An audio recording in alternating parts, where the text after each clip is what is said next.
Bonjour et bienvenue dans le podcast qui vous aide à améliorer votre quotidien. Je suis Virginie, coach et hypnothérapeute. J'utilise l'hypnose mais aussi l'ésotérisme dans mes accompagnements et je suis spécialisée dans l'accompagnement du stress et des angoisses. Dans mes podcasts, je suis là pour vous aider à retrouver une sérénité dans votre vie, un mieux-être. Et grâce à des séances de méditation guidée, des séances d'auto-hypnose, mais aussi j'aimerais vous partager mes pensées, mes réflexions, et peut-être alors nous trouverons ensemble un équilibre et des solutions afin de créer une vie qui vous ressemble. Je vous souhaite une très bonne écoute. Bonjour et bienvenue sur ce tout nouvel épisode du podcast Esprit Libre. J'espère que vous allez bien, j'espère que toi qui m'écoutes, tu vas bien. Et est-ce que tu fais partie de ces personnes qui veulent sauver tout le monde ?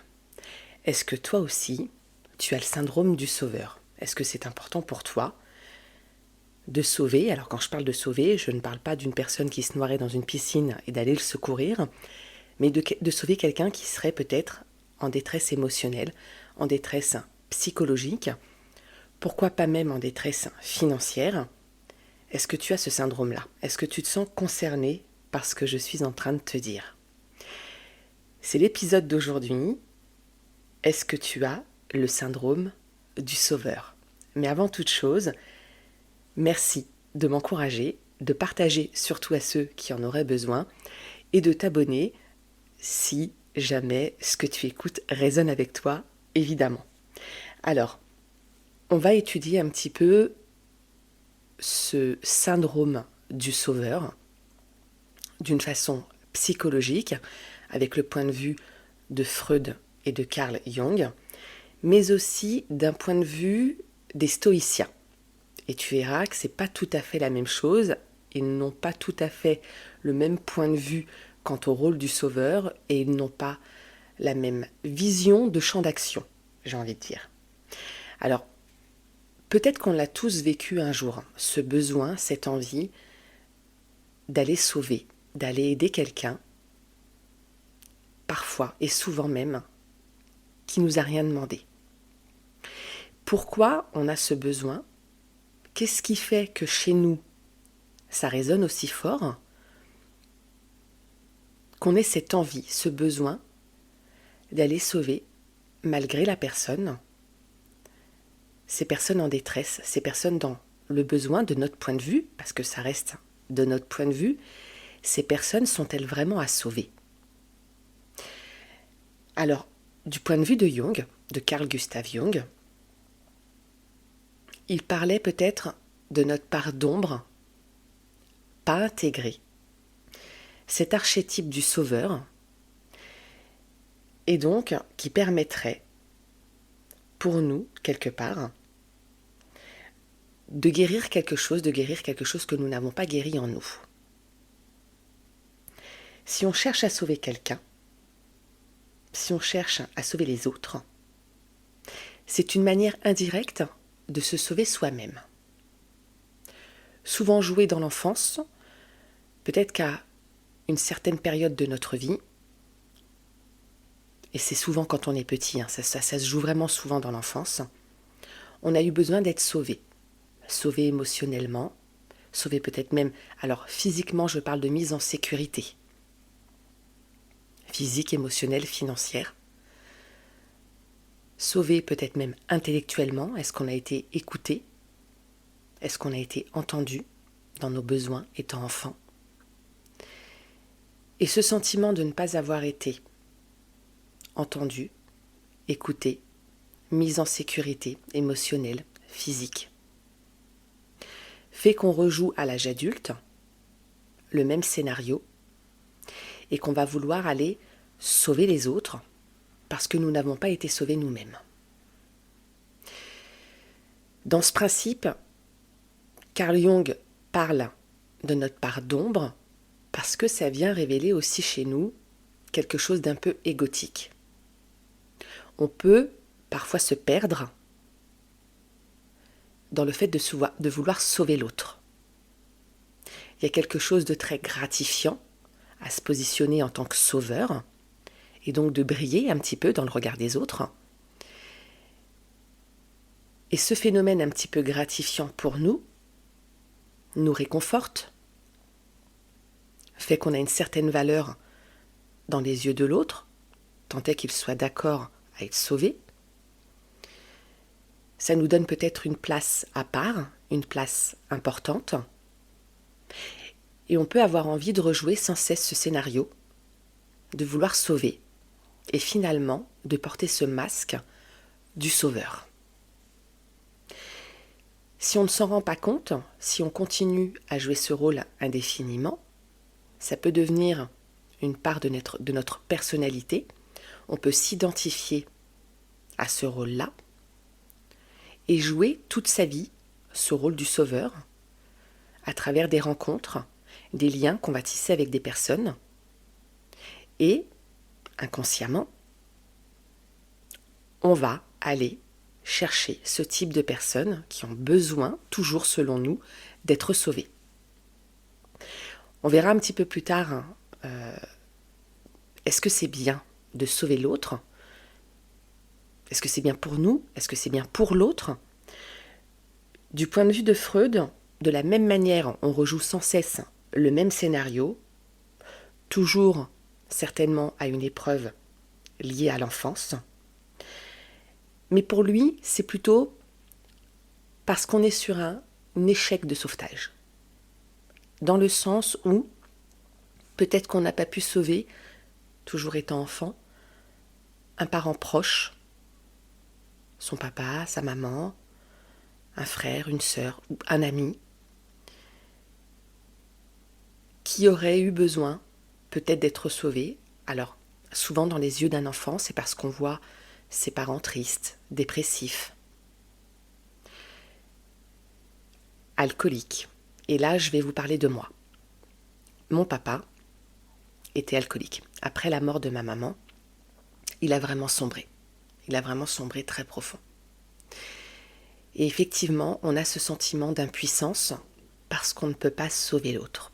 On ne peut pas... Alors, j'en avais pas conscience étant enfant. Évidemment que j'ai essayé de sauver mon père. Évidemment que j'ai essayé d'être d'abord cette jeune fille, parce que j'avais 14 ans quand ma maman est décédée, puis cette jeune femme très à l'écoute, très présente, toujours attentive, une bonne élève, une jeune fille, une jeune femme qui ne fait pas de vagues pour que mon père puisse être tranquille psychologiquement et donc qu'il n'ait pas cette envie de replonger dans l'alcool. Bien évidemment, avec le temps, j'ai compris que peu importe ce que je faisais, ça ne dépendait pas de moi et que s'il ne voulait pas en sortir, c'était sa béquille à lui sur le moment. Mais ça, tout ça, j'avais pas les clés que j'ai aujourd'hui, les connaissances que j'ai aujourd'hui en psychologie.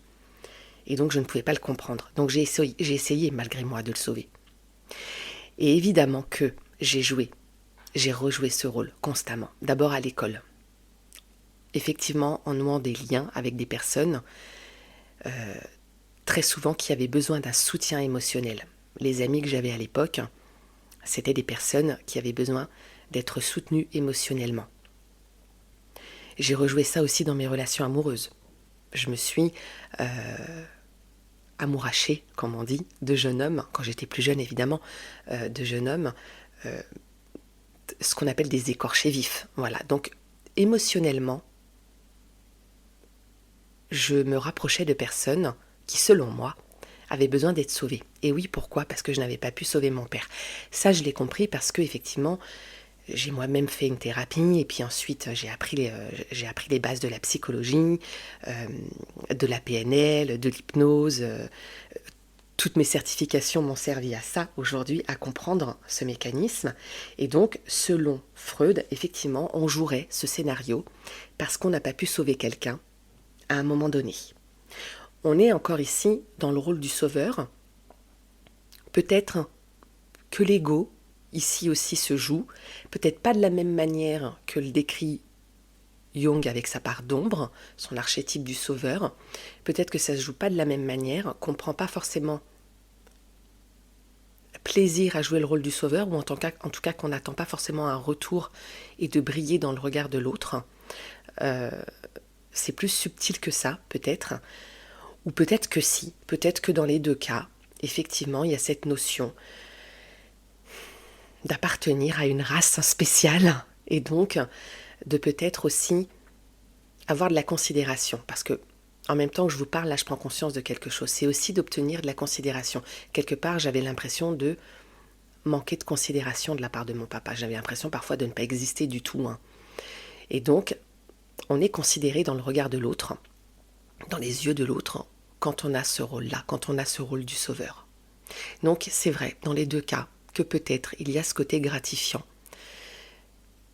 On brille d'une certaine manière, ou en tout cas, on trouve peut-être une place à part, et peut-être même un sens.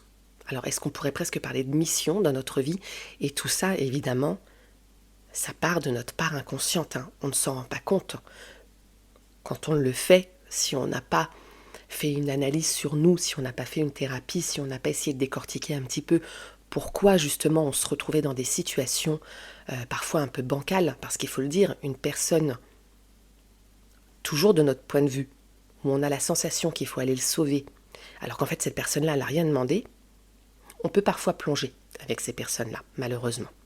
À vouloir aider l'autre, alors qu'il n'a rien demandé, on se retrouve à plonger avec lui, alors dans ses problèmes physiques, si par exemple c'est quelqu'un qui a des problèmes financiers, ou alors dans ses problèmes émotionnels, on peut plonger. Donc il faut faire très attention quand on estime devoir aider quelqu'un, surtout quelqu'un qui ne nous demande rien. Il faut faire très attention quand on estime vouloir aider quelqu'un. Parce qu'effectivement,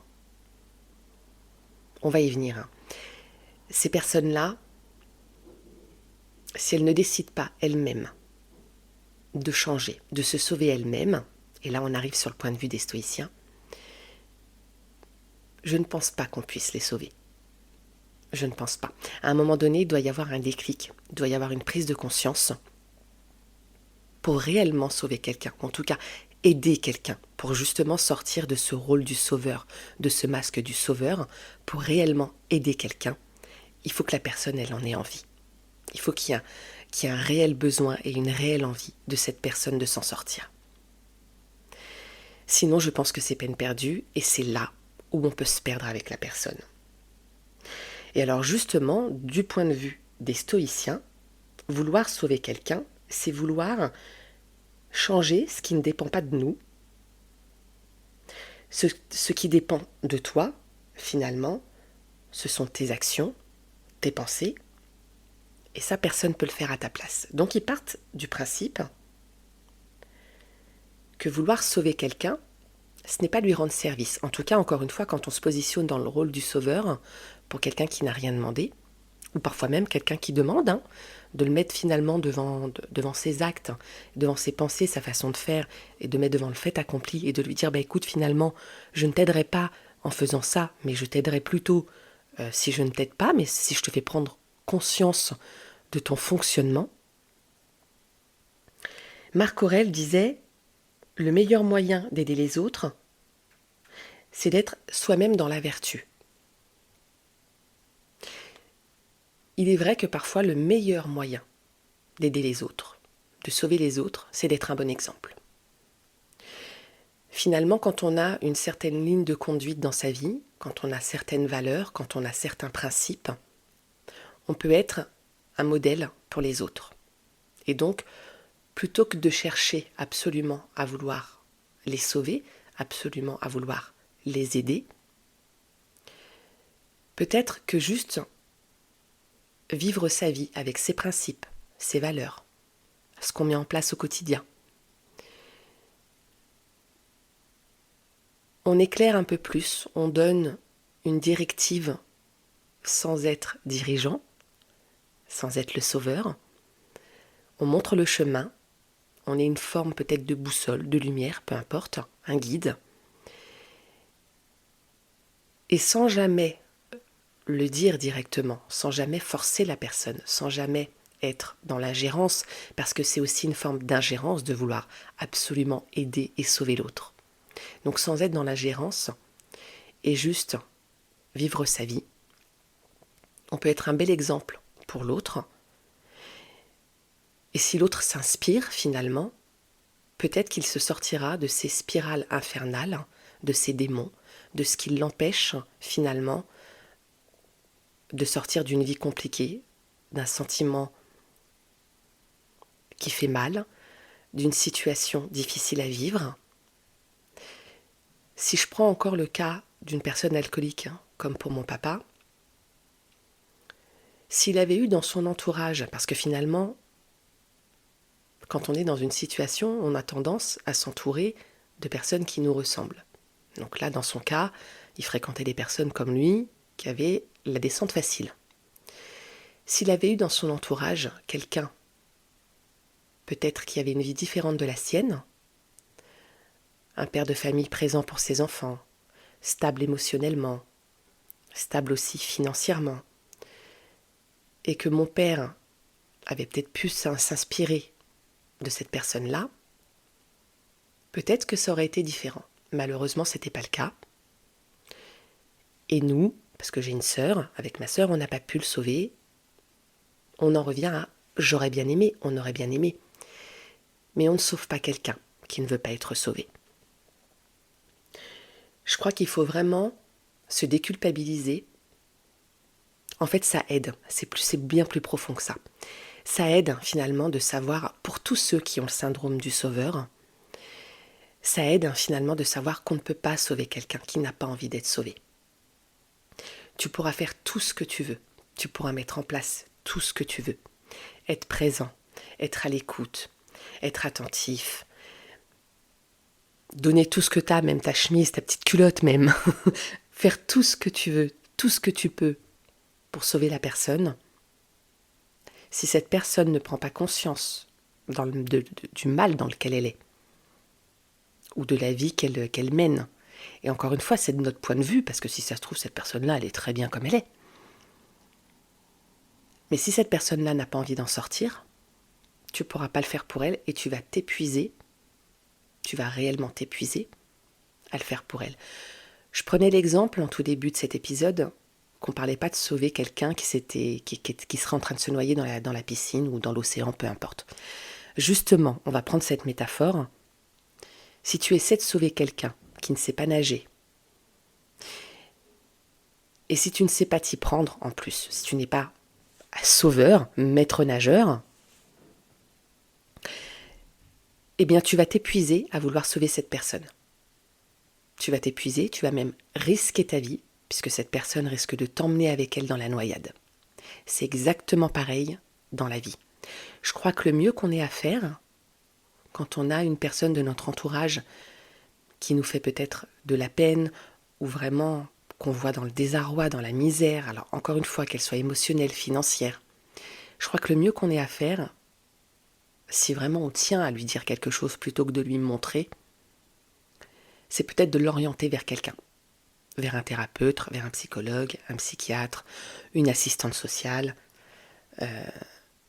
quelqu'un, un peu comme le maître nageur, qui est spécialiste dans son domaine et qui pourra accompagner la personne. Parce que d'une part, c'est son métier, et parce que d'autre part, justement, elle n'y met pas l'émotionnel que toi, moi, on peut mettre avec quelqu'un qu'on connaît, surtout avec quelqu'un qu'on aime. Donc, est-ce que le syndrome du sauveur est une bonne chose ? On ne peut pas complètement, en tout cas de mon point de vue, on ne peut pas complètement le rayer de notre personnalité quand on l'a en soi, parce que moi finalement il est là, je l'ai développé avec mon enfance. Mais est-ce qu'on peut apprendre, une fois qu'on a décelé où ça se jouait, est-ce qu'on peut apprendre, avec parcimonie, à l'utiliser de temps en temps, quand vraiment ça nous semble important, et quand on prend conscience que si on le fait, oui, on aide réellement la personne sans porter ce masque de sauveur parce que c'est gratifiant pour nous, sans s'épuiser, sans se perdre, et que ce soit vraiment aidant finalement pour l'autre. Je crois que de temps en temps, oui, on peut le faire. Et je prends exemple, si on veut participer à une association caritative, si de temps en temps on donne à quelqu'un qu'on sait dans le besoin une voisine qui a des difficultés financières et on donne de temps en temps des vêtements, des repas, d'aller donner un coup de main. Alors, là, je crois que oui, c'est quelque chose qu'on peut faire, c'est ponctuel. Il y a quelque chose derrière qui est vraiment utile.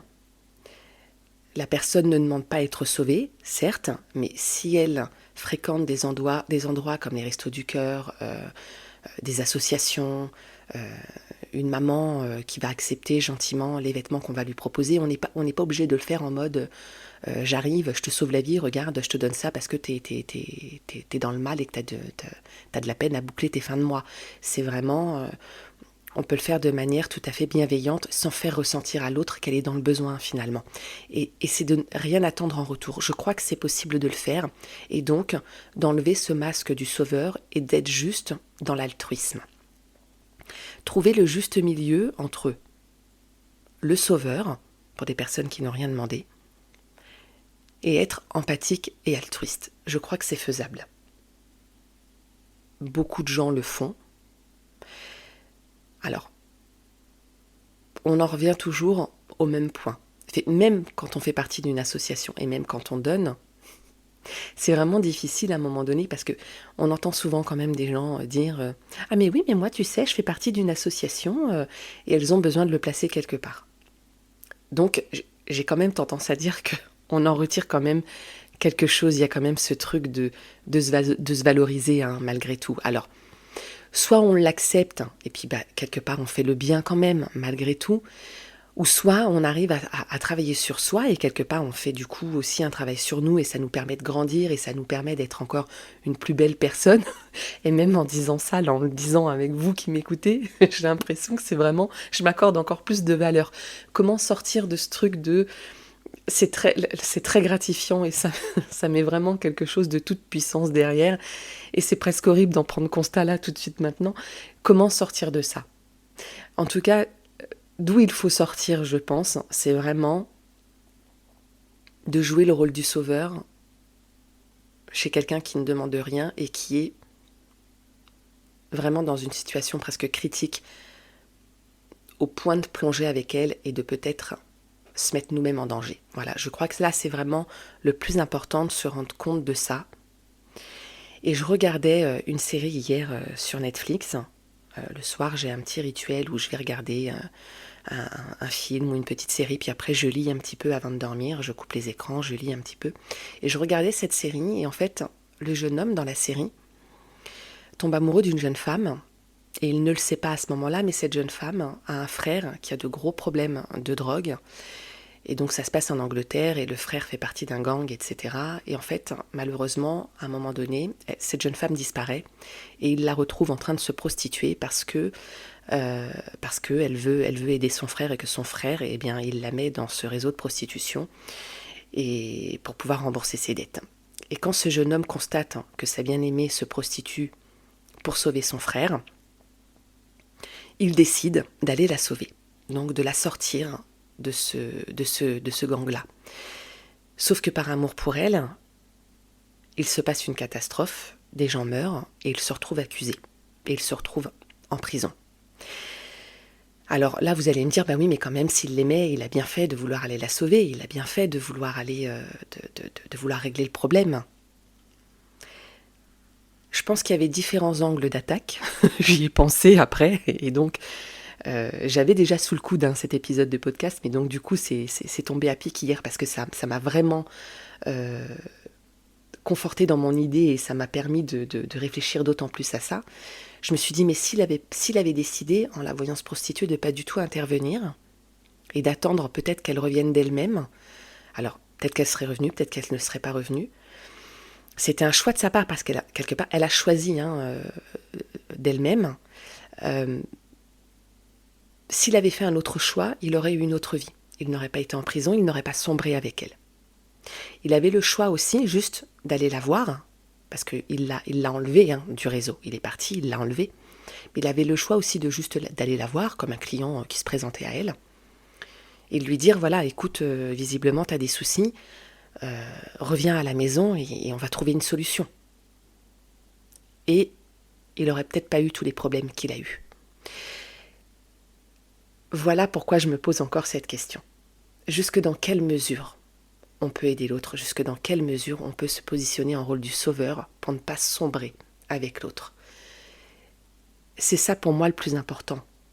Aujourd'hui, dans le message que j'ai envie de vous faire passer, au-delà du point de vue psychanalyse, analytique et du stoïcisme, c'est de ne pas vous perdre vous quand vous êtes dans ce syndrome du sauveur, quand vous êtes dans ce rôle du sauveur.